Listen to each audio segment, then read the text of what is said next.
Hello friends. एक गांव में जहाँ पे महात्मा बुद्ध जी रुके हुए थे, वहाँ के कुछ लोगों ने उनके लिए गलत बातें फैलानी शुरू कर दी कि इनकी वजह से हमारे गांव को पसंद नहीं किया जाता, लोगों को पसंद नहीं किया जाता, हमारा धर्म भ्रष्ट होता है।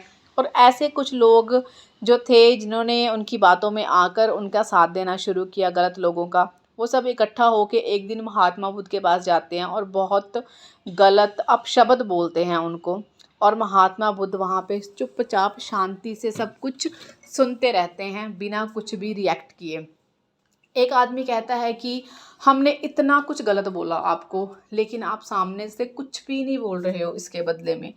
तो महात्मा बुद्ध जी ने बोला कि जब तक तुम जो भी बुरी बातें या गालियाँ मुझे दे रहे हो, जब तक मैं इनको अपनाऊंगा ही नहीं, एक्सेप्ट ही नहीं करूँगा, कि मेरे पास आएंगी ही नहीं।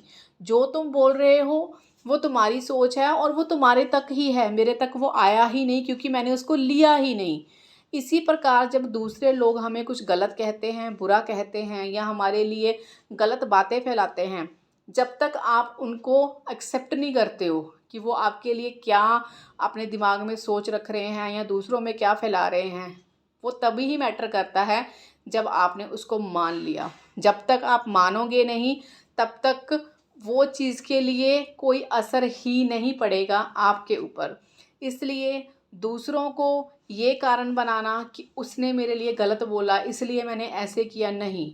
कोई कुछ भी बोले, जब तक आप उस चीज़ को नहीं मानेंगे कोई चीज़ भी आपके ऊपर असर नहीं कर सकती। सो आपको अपने लिए खुद चुनना है कि आपको गलत बातों को, गलत चीज़ों को लेना है या उनको वहीं छोड़ देना है, ताकि वो उनके पास ही रह जाएं जो ये बोलने वाले हैं।